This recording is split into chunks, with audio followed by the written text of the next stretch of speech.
Hi class, and welcome to the second audio in marketing. I had to break this module's reading of just 4 chapters down into 2 different audios just because it makes too long a one if I put all 4 chapters into one taping. There's also a risk when you do that there's so many slides that are trademarked that Google rejects it at some point. So I've broken this down into 2. I would imagine they'll end up being 15 to 20 minutes each in length, and it also makes it easier for you guys to listen to them, I think, when they're presented in shorter formats, hopefully. So anyway, let's take a stab at it. Now, I think I'd open this by talking about your discussion threads of last week, and the seminar assignment was a written version of the discussion thread wherein you were supposed to talk about the differences between marketing and sales. And I hope from the discussions and the PowerPoint presentation that I gave you last week that your definition is beginning to morph somewhat because it's very typical that for people that have not taken a marketing class and they start to talk about marketing, that they tend to reflect it or define it in terms of promotional dimensions. You know, they talk about advertising and to some extent sales. If you ask students in an initial marketing class to give synonyms for marketing, they almost always, 85% plus, depending on the group, will say advertising and sales. And once in a while, you'll get somebody that says PR, promotional relations or something if they're a communications major. But people do tend to view it rather from a promotional perspective. But I would offer that one of the things you should get sensitive to before you finish this course is there's a whole process that comes before actually trying to advertise it and sell it.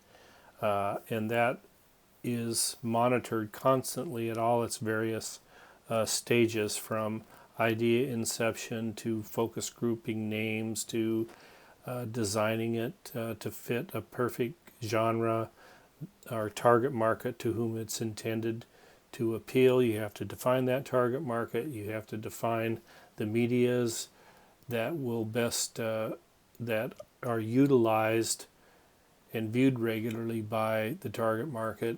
You've got to have messages that resonate with the target market. So there's all these different things that are tied together, and it's a process. But marketing, by and large, is viewed at the tail end because that's what we see as consumers, which is the other part of why people view marketing that way, is because they don't really think about other ways marketing is applied, like in the business-to-business environment, for example. And so we tend to take a buyer-centric kind of vision on it, but when you're trying to put a marketing plan together for a company, it's far more complex than that.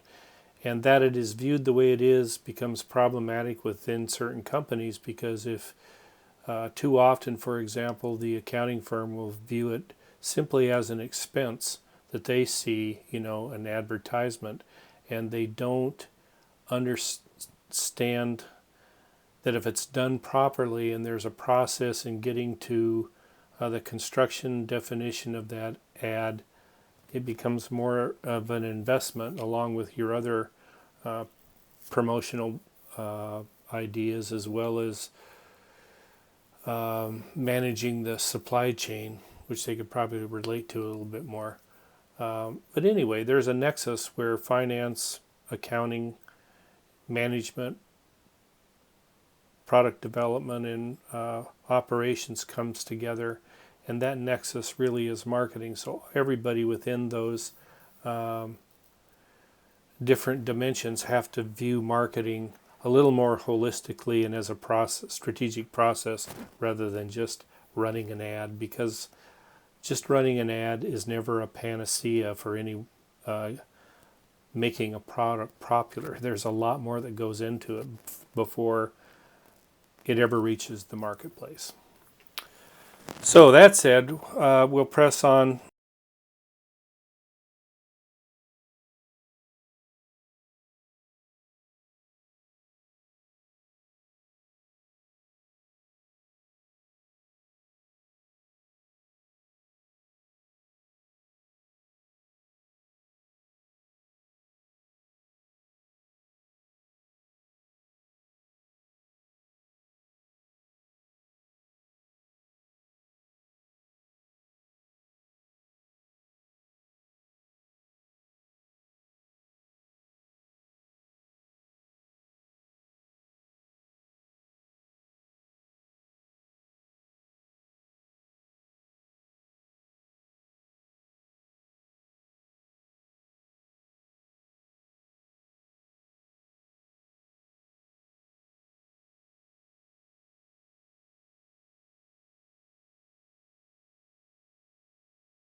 to the next two chapters, which is consumer decision making and business. And so I told you on one of my, I think on a slide in my initial presentation, that marketing per Drucker was about answering three questions over time: what's my product or service, who's my customer, and what's my value proposition. And we're beginning to get into the number two question of who's my customer. And when you say who's my customer, a business needs to know not just the target market, but how those loyal customers or regular customers see the product, how they interact with the product, how they evaluate it against other choices in the marketplace. And so that's the sort of the genesis for the offshoot of marketing, if you're a marketing major, which is consumer behavior. So there's two things that we look for. We look for how consumers make their purchase decisions, and then what I just said, how they actually use the product and dispose of the product.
And one of the things that consumers look for in deciding what they're going to buy is determining its value. And there's actually, you could say, a mathematical definition of value.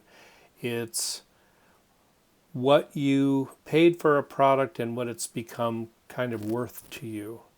And so you buy a laptop for X dollars, and you use it for a while, and the difference between what I paid and what I would pay to keep it or get it back, or its value, just its inherent value for what I've got on my laptop, it's considerably different. And so the difference between what it's become worth to you, its utilitarian or functional value versus what you paid, is your perceived value or assessed value. and the greater the value, the greater the satisfaction. Hedonic value, rather, it's tied to the word hedonistic, is slightly different because it really relates to the experience that you got from the product or service that you utilize. So it might apply to going to a concert, let's say, or taking your family to Disneyland.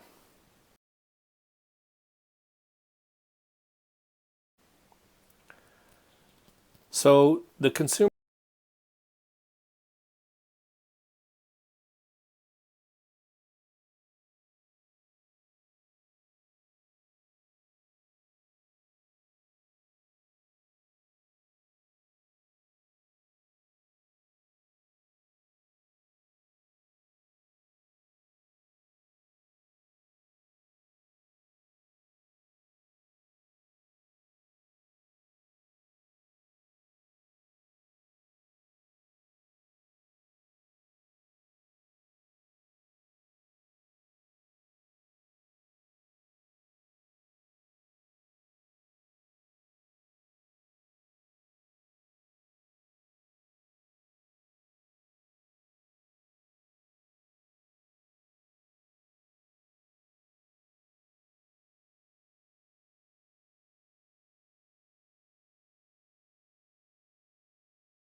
that they may have possibly paid too much. Now, just a quick statement about this. If there is a company that really understands the consumer decision-making process well, it's Apple.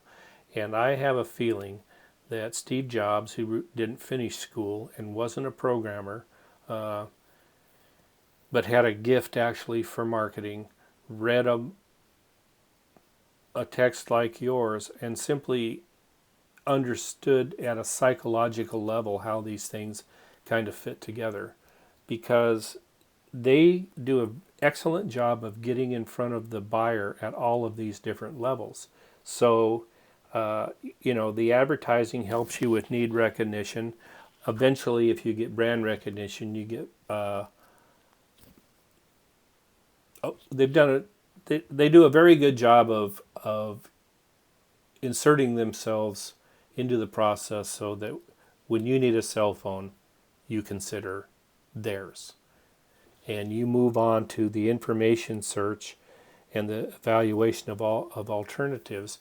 And one of the things that they do that others don't, as far as this process is concerned, uh, is they have retail stores. And those retail stores fit very well into the information search and the evaluation of alternatives. There's some things external to that, like you're seeing ads on the phone and you're seeing your friends use them. There's a whole nother dimension to it. But they were very calculated about using retail stores to pull people in with their genius bars and show off their products and get that tactile hands-on option for people. It's almost a social event, as most of you I'm sure know when you go into an Apple store. And when you purchase it, they are very cognizant of any post-purchase behavior, and they do two things. I think the last one, lots of companies do it, but they do an incredibly good job. You've got this purchase experience when you buy it, and then before you walk out that door, if you've ever bought an Apple item, you'll have an email waiting for you when you go into your email that's thanking you for the product or telling something about the product. And I do believe that all of these product upgrades that happen on a regular basis, certainly for Apple, but for any tech product, are not entirely just functional. They're also a way of staying in contact with your customer, of extending the customer relationship management process and the whole level of satisfaction to make sure that they're just not selling this to you, walking away and saying TS if something is wrong with it.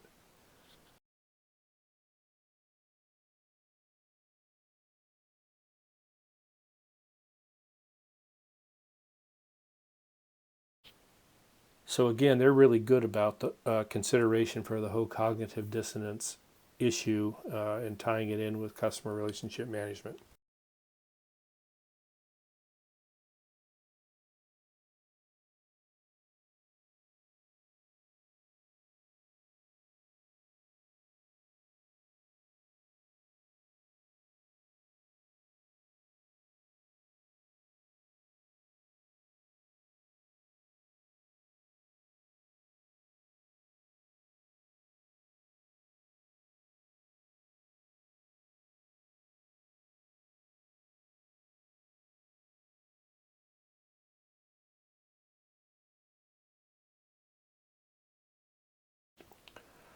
Um, and this slide fits into what I just said. Consumers, but also from a retail standpoint, the vendor, can reduce dissonance by seeking information that reinforces positive ideas, avoiding information that contradicts purchase decision, and revoking the original decision by returning the product. So they, again, are cognizant and aware of this and go out of their way to try to keep you from ending up at the third one of these, returning the product. And in fact, no, I'll go on.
I was going to tell you about an issue I ran into them recently on my iPad when it broke, but I'll save that for a later time. So how quickly we go through that process really depends on different factors. And there's a term that they use in marketing for all this: the level of involvement that you have in those 5 steps is dependent on if it's a product that you've bought before, whether or not you're familiar with it, how complex the product or service itself is in terms of understanding it, and most importantly, the cost of it. And the more expensive it is, the more most of us as consumers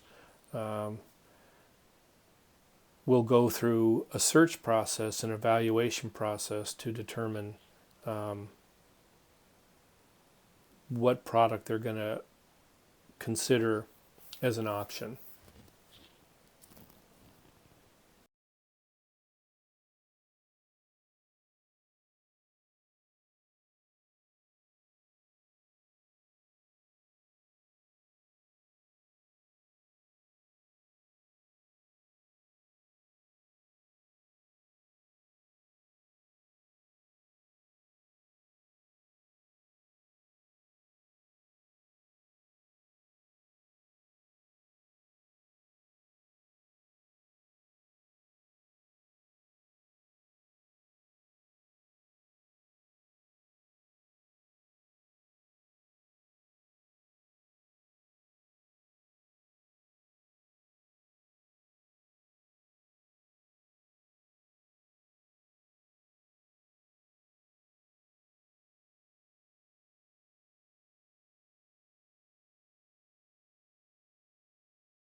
Again, the internet has just made the information available on a myriad of products ubiquitous. So especially for millennials or X-Gens and younger, it's just the way they shop anymore. And I think that this last Christmas, brick and mortars just did not do as well. I mean, they still outperform the internet volume-wise, but every year the internet grows. So I think over the next 5 years in particular, you're going to see a lot of stores close. If any of you own malls, you might think of getting out of them while there is still time, because it's going to have a significant impact eventually on real estate prices and rental rates. Anyway, that's a secondary sort of conversation. So it supports what I just said. Factors that determine the level of consumer involvement and the attention that you give to each of those steps depends on your previous experience, your level of interest in the product or service, how much it costs, perceived risk of negative consequences, and then social visibility. How would that play out? Well, I need a watch, but everybody notices a Rolex, or I need a new pair of shoes, and I'm more concerned about having the shoes on me than how good the shoes actually are for running. I mean, it's more about psychological, less about functional. And it really depends, again, on the person and the product that you're talking about.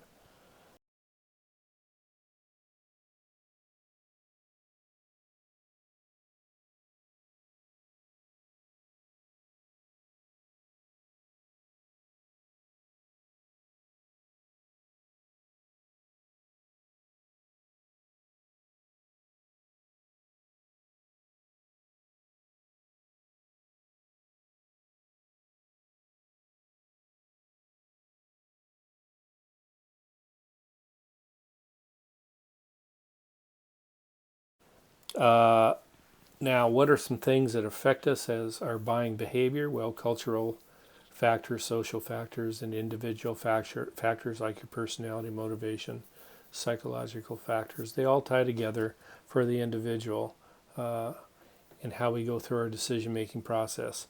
And I'm very different. Of the three kids in my family, my brother and sister and me, I'm the youngest. We're just all very, very different. So you kind of never know how it's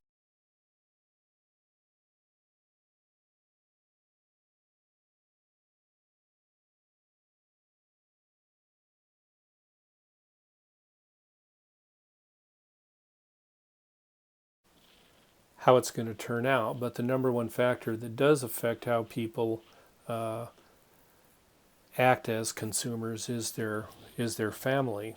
Uh,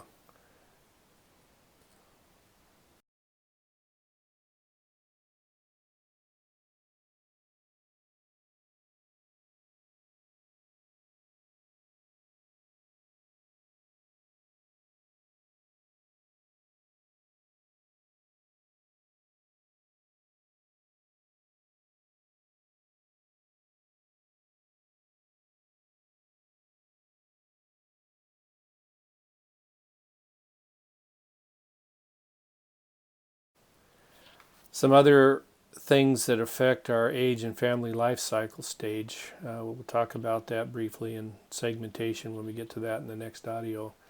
But obviously, as we age, how we evaluate different kinds of products changes because, for one thing, we become our options either expand or diminish, or our tastes and such change.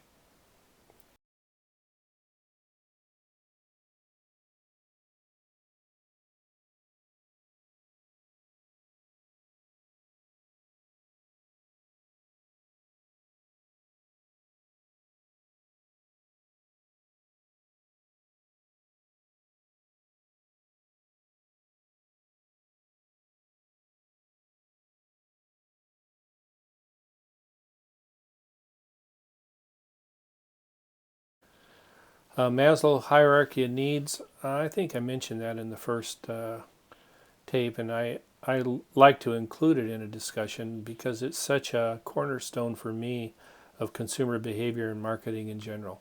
To me, it explains very well just how people kind of see the world and uh, how that ends up impacting their behavior for different items, why they buy them, why they're attracted to them.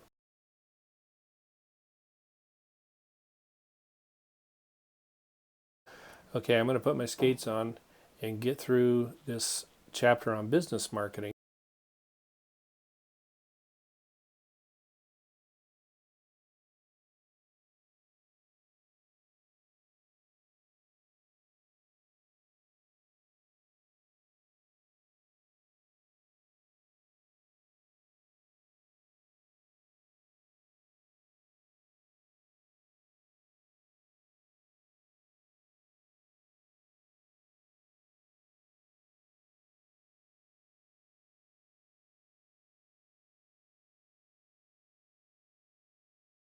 Uh, but as I mentioned in the very beginning, I think that we tend to look at marketing, especially in the beginning of a course like this, is in kind of a business from a consumer centric perspective. And in fact, almost all intro textbooks are written around a consumer perspective sort of a from a consumer perspective. And if you want to learn about business marketing or business sales, it's usually a separate class altogether.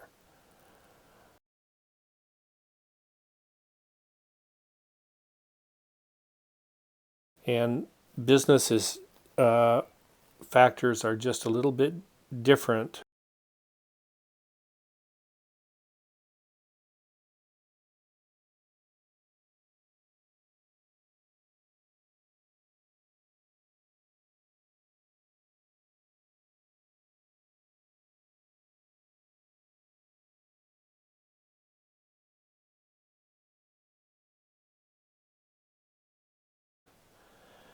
Then consumers. Business customers are generally broken down into these four categories: producers, like original equipment manufacturers or OEMs, resellers,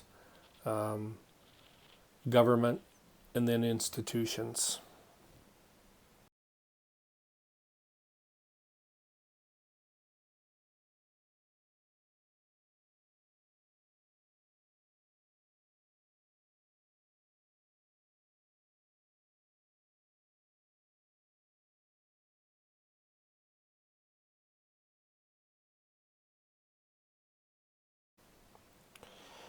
The North American Industry Classification System, or the NAICS, I used to use this. I just kind of left it in as a matter of interest. The book does a good job of discussing it.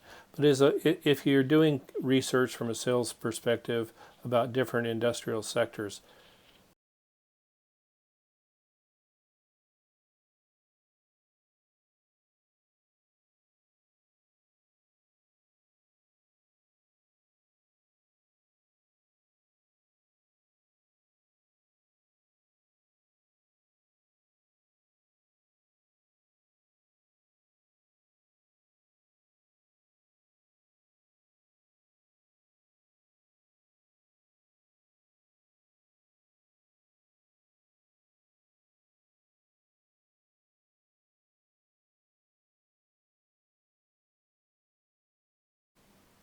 this is just a really good source of information. So read the text. I'm running out of time, so I'm not going to explain it, but it's just a very good organized. It's like the Dewey Decimal System of organizing industry and industry sectors. So you can find out all kinds of information around a myriad of different subjects in businesses. If you're doing any kind of research for sales, or if you get into a PhD program or DBA, you will definitely interface with the NAICS hierarchy.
It's really valuable for marketing or helping you segment businesses. To if you're selling to different industry, you can take a look at it, and it's a good way to segment potential customers, find out the scope and scale of what those opportunities might be. Just some quick differences on this slide between business markets and consumer markets. The demand, it's organizational versus individual. Volumes are usually larger. In fact, the business market, consumer business market, the consumer market in the United States pales in size to the business market. Business markets are far, far bigger than the entire, collectively, than the entire consumer market. And which is another reason to know something about them, because that's where, particularly if you're in sales, where the money's made. They're more concentrated typically. Every business has a headquarters or a primary headquarters, whereas consumers are all over the place. Negotiations are more complex. There's often reciprocity, quid pro quo. I scratch your back, you scratch mine. You don't find that in the consumer market so much. Maybe if you might say at a loyalty program level you might, but it's again minor compared to that is an issue with business markets. There's things like leasing, and promotion is very different. It's more personal selling, which is why there's a sales component to this than simply advertising or promotions in a consumer market.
Some things that affect business markets more than they do in consumer markets. The demand is often derived, which means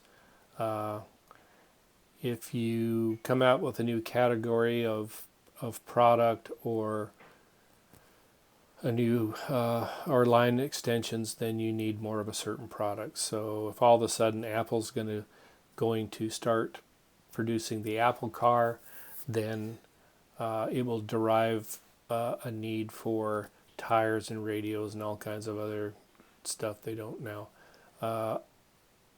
The demand curve is oftentimes inelastic in that if you raise the price on the item, demand goes down. You have to know where those sweet spots are in the price curve. Demand is joint, which is multiple items are used together in a final product. So going back to the automobile, if the demand for cars go up, so does the demand for aluminum and steel and tires and that sort of thing. And that it's much more volatile, the demand in business. It fluctuates a lot more than product for consumer products, which makes sense. Everybody needs to eat, and you're always going to buy food. It might fluctuate a little, but at the end of the day, you got to eat. But that's not the case with demand for businesses. It's a little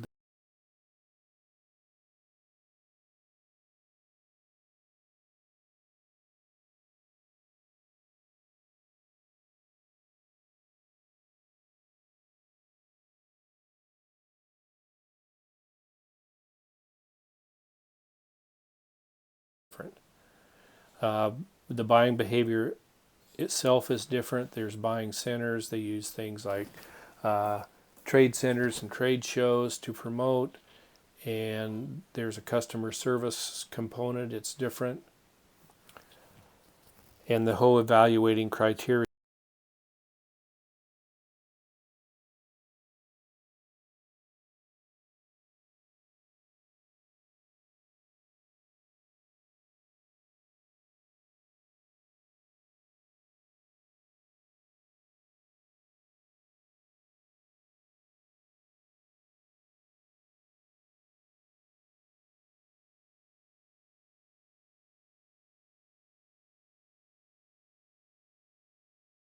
is different. There are also different roles within the buying center. You want to eventually find out who the decider is, but you also want to know who the influencers and the users are as well.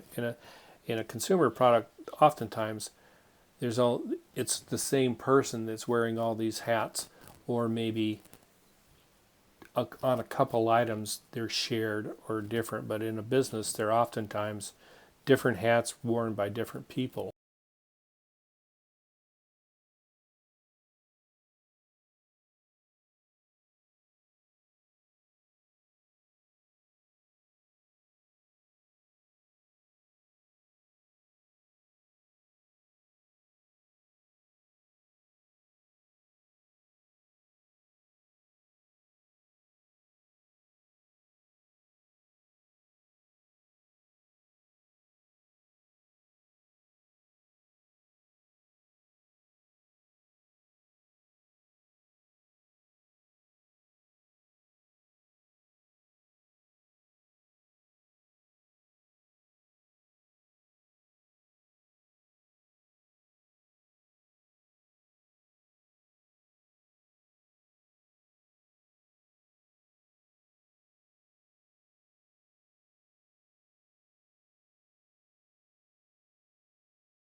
The final slide here, business ethics.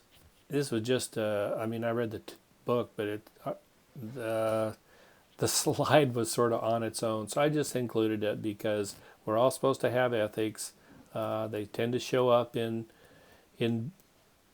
business as issues, not so much consumer ethics, so which is interesting because we as consumers are impacted in consequence by the ethics of a business. So don't be Enron, don't be a Wells Fargo bank, and never get into the mortgage packaging debacle if you are in banking. That's my advice. All right.